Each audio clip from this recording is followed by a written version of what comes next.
hello there again. It's been some time for me since I've played Heroes Rise the Prodigy. Not that you folks should notice much of a hiccup. Go future Grimith uploading. Let us proceed to Chapter 9, Case Magic. As you leave the Vigilante, you have to squint against the rising sun. Morning has arrived already, but you're too amped for your mission to be tired. Your eyes adjust to the light just in time to catch another flash out of the corner of your eye. Why does that keep happening?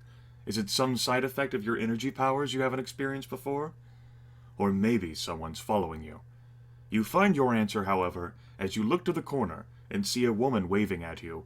It's Sonia, the reporter who published the Gravitas stories about you. How long have you been following me, you ask as you approach, not in the mood for niceties, especially not with this woman. How long have you been seeing flashes you can't quite spot, Sonia asks, speaking so quickly her words blur together. Oh right, that's a thing with her. You only saw me now because I wanted you to, for the record. Great. And thanks so much for the glowing article in the Gravitas case. I really enjoyed it. I don't create the facts, I report them, Sonia says impatiently. If you want a good story, do better next time. Sonia's eyeballs flash bright, white light, taking another mental picture of you. Then they begin to twitch back and forth, once again taking notes on your meeting. Anyway, I've been following you for an in-depth piece, Sonia says, beginning to pace as she speaks. You should be flattered. Now, I wanted to ask you if I could have further access to your life as a hero, other than break your secret identity, of course. There's only permission to follow of your in-costume escapades. Well, that's quite an offer. What do you think? Of course, I'm going to say yes to such a fantastic press opportunity. I'm not really sure, but I do know that Sonia's probably going to follow me no matter what I say, so I might as well say yes and have her on my good side. I can't trust someone like Sonia. She already trashed me once. Why wouldn't she do so again, if given the chance? Now, what was I going for? Oh, yes. I'm a fame monster. Right, that's a thing I'm doing. Of course I'm going to say yes. Fine, excuse me. Fine, but there will be conditions as to... An excellent choice, Sonia cuts you off. I'll give you a heads up before the article comes out as a courtesy, but you won't be seeing me again. Before you can respond, there's another bright white flash, and when your eyes finally recover, Sonia is gone. Excited to see what kind of article Sonia will put together, you make sure to strike a pose while flying into the air, just in case she's still watching. As you go, you also decide that your next move should be to... Look for clues at the Rayval Bar, Kirkpatrick's former place of business. Look for clues at Kirkpatrick's apartment. I feel as if both of these are going to be a wash. Like the police and everyone else affiliated with Kirkpatrick, both allies and enemies, are already going to have crawled through both of these spots. But if I were going to pick one, I suppose I would pick the more private locale of the two. Just so fewer people spot me, I reckon? Hell if I know. Well, it was easy enough to figure out where Kirkpatrick lived and fly into his apartment through an open window. When you arrived, you found that the place had been turned upside down, completely ransacked by the police and Madame Weiss's crew. If there were ever any clues to be found here, you doubt there are any left at this point. Still, you figure there's no harm in trying. Looking around the apartment, you spot a secret room in the back that has been left unlocked. You walk inside and are giddy to find yourself in Static's secret lair. Since Static's only power is to resist mind control, he keeps a considerable amount of weapons and body armor for fighting. Most of his arsenal has been wiped clean by now, but a few random weapons remain. You look over the training stations with envy. You wish you had a lair like this, too. Freeze! You hear someone shout from behind you. Keeping your cool, you turn around to find two police officers standing in the doorway, aiming their guns at you. Perfect. As you stand face to face with the officers, you try to decide how to handle the situation. You have to consider what has happened between you and the police so far. At best, they absolutely hate you, and at worst, they think you are a fugitive. Still, maybe now is the time. Yeah, right. Let's just go. You haven't wanted to work with the police in the past, and you're not about to start now, especially not after the whole Gravitas debacle. You know the police will be out for blood. Your blood. So you immediately take flight, hoping to escape without any further altercation. You hear some shots go off behind you, but you don't stop flying until you're clear of the scene. You fly to a nearby rooftop to try and decide what to do. You're obviously not going to pull out of the case, no matter what. You're thinking that maybe you could go to another location you passed up when you hear a thud on the roof behind you. When you turn around, you're rather stunned to be standing face to face with... Okay, if the chapter's named Case Magic, I bet Black Magic. Are there any takers on that bet? We haven't set the stakes. Maybe I can think of some stakes. Hold on, give me a moment while I try to think of some stakes.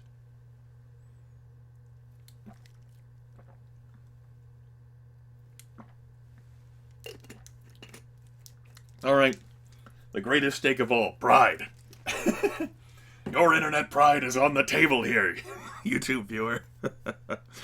Are you bold enough to bet that this is someone other than Black Magic? You can have the entire field. I'm betting Black Magic. And of course, I mean, if it's not Black Magic, I might just delete the video. Ha-ha! Black Magic. You blink several times, sure that your eyes are deceiving you. But they're not. That really is Black Magic, your biggest crush, standing right in front of you. I've had quite the time tracking you down, Black Magic says. I need your help with something. Black Magic, the famous, gorgeous, amazing Black Magic has been looking for you? This cannot be real. You are the ineffable, aren't you? Black Magic asks, looking concerned. You still get a thrill when anyone says your code name, but hearing Black Magic say it sends a shock through your entire body. You look her over, happy to find she looks as much like Natalie Portman in person as she does in photos. I forgot about that. Black Magic wears a sleek black costume with a golden zipper running up the front, which she leaves partially undone, letting some cleavage show. The costume hugs her perfect body in all the right places, making her look like a supermodel. Best of all, you really love that Black Magic is natural, easygoing, made up like a vixen, unique, or... At this moment, we decide to drop our crush and say up front, I don't like Black Magic. Well, let's say that Black Magic is natural and easygoing. I like that option. Black Magic has an effortless beauty. She looks like the kind of girl who can eat whatever and always looks impossibly perfect, rolling out of bed in the morning. Most of all, Black Magic looks free, like she can do anything she wants. The kind of free that could probably get you into some real trouble. Speechless, are we? Black Magic asks, smirking. Yes, I'm the ineffable, you say, snapping out of it. Why exactly do you need me? Well, I heard you were the hero who helped with the Gravitas investigation, Black Magic says, coming closer to you. Hold on. Black Magic whips around and mutters, obscure region?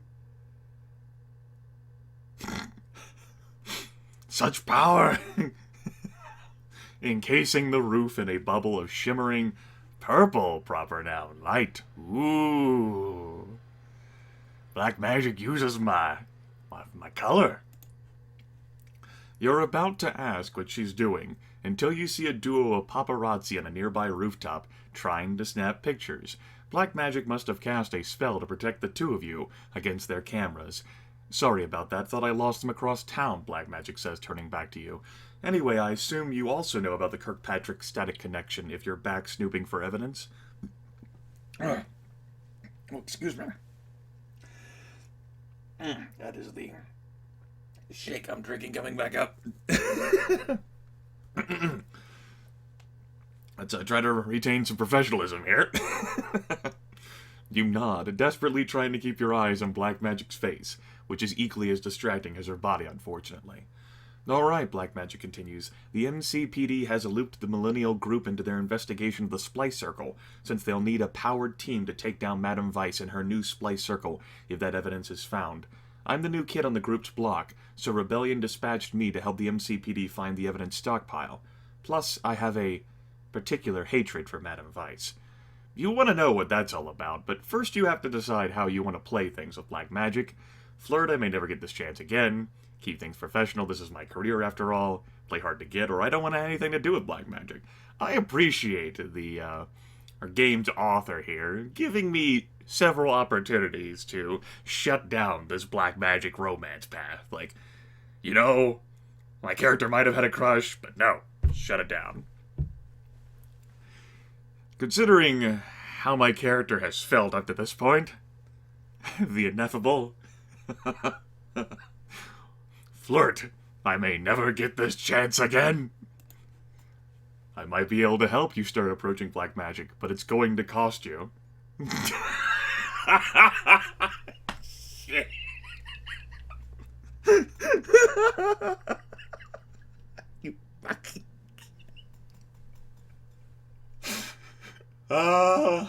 regrets. Flirting was totally worth it. As you get close, you realize black magic smells exactly as good as you thought she would. Your heart threatens to explode in your chest. Oh yeah, black magic says, looking you up and down for the first time. What makes you think I can't just take anything I want from you? You lock eyes with black magic, letting her know you'd like to see her try. The police let me go through Static's things, she says, getting back to business. Even though they didn't find anything, I got some weird vibes off of this pin. But I have no idea what it is. Black magic pulls out a fancy black pin and your eyes practically bulge out of your head. There's a tiny golden orb at the end of the pin, same as the one that was on the tip of Madame Vice's whip. It's a telelock. I was hoping that you might know what this is from your splice run-ins, black magic says, placing a hand on your shoulder, a touch that threatens to buckle your knees. Slugger, does she smell good. So does it ring any bells? Of course, if that is a telelock, it's probably the only way to access the secret place where Static has stockpiled his evidence against the Splice Circle. But if you tell Black Magic this, you'll have to work together, assuming she decides to include you in the next step of the investigation. However, if you don't tell Black Magic, getting a hold of that pin might be tricky business. So do you want to work with Black Magic? Yes, I'd love to work with Black Magic, and if I'm really lucky, the Millennial Group. No, I don't care about working with other heroes. I need that clue for myself. I don't mind working with other heroes, but I don't want to get involved with Black Magic, or as long as I'm involved in the case, I don't care what I have to do. Now this is a stark confrontation between two of this hero's ideas. We are okay with Black Magic. And currently we are in a neutral relationship with her. She has been a crush of this character's. But we're not a team player. That's also been an attitude mindset that started since the beginning of the game. Just not a team player. And here, these two ideas are clashing with one another. And it is so unfortunate that Black Magic has decided to orient herself with the Millennial Group. That being said, I think that my character's current career situation is enough to override any preferences. So, my character might like to work with Black Magic. He wouldn't consider himself to be lucky to work with the Millennial Group, though. He does still want to be involved with Black Magic.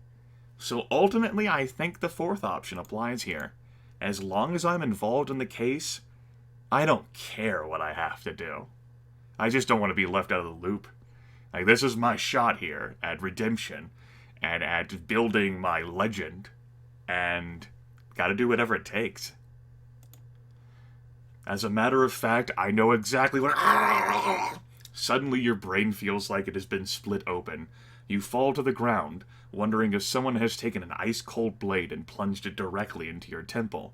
Several images also begin to flash through your mind. A much younger Black Magic stands in front of a much younger Madame Vice in a dimly lit room. Madame Vice has a grin on her face as Black Magic begins to dance, peeling off her costume. Just as soon as this image sears itself into your brain, another replaces it. This time you're in a bed, and Black Magic hangs over you, her lips lightly touching your neck. As much as you like that last image, it burns so badly you think you might pass out. Then the pain disappears as quickly as it came. What the? You gasp, trying to ignore the dull buzzing at the base of your skull. I'm sorry I couldn't risk you lying to me, Black Magic says. The thought swap is one of my more painful spells, but it was necessary. So that was... you try to say, still finding it hard to form words. I saw your... We swapped our most prominent thoughts, Black Magic explains.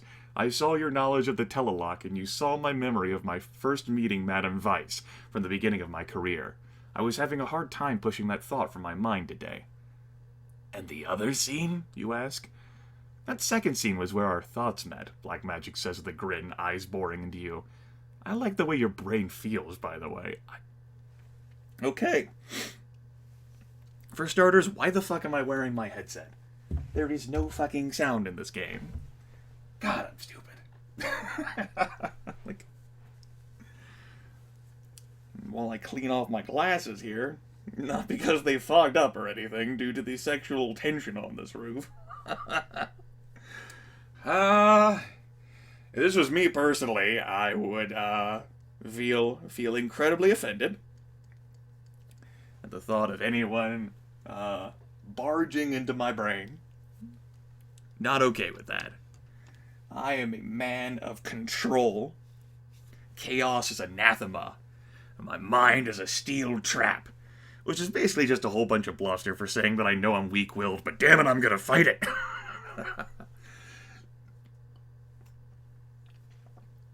Oh, shit. But our character here is, lusting after black magic. Continuing to wipe my eyes here. And so I figured that, if we're going to pick between thanks? Which sounds like a lethal feline response, huh? Thanks? Don't ever invade my mind like that again. I like the way your brain feels too. Ellipsis. Or that wasn't necessary, black magic. Let's go with I like the way your brain feels too. But black magic just walks across the roof away from you. I knew that pen was emitting some kind of special energy, she continues. Telelocks are tricky things. I know a spell that can activate it, but I need to recharge. That thought swap took quite a lot out of me. We should head back to the Millennial Group headquarters. You're about to tell Black Magic that you were able to override a telelock on your own a few weeks ago, but you stopped yourself. The Millennial Group HQ is supposed to be one of the most amazing buildings in all of MC. No matter what your feelings on team-ups are, you're not going to pass up an opportunity to see how real heroes live, and maybe even meet some of them. The excitement doesn't have much time to settle, however, as something long and metal suddenly screeches between you and Black Magic, crackling with gray energy. Watch out, Black Magic screams! But it's too late. Next chapter, Mentorview. We've got a few brownie points with Black Magic. Go us! I also think that we lost 5 health from being mind-fucked. Go us! Just what I always wanted, to be mind-fucked by Black Magic.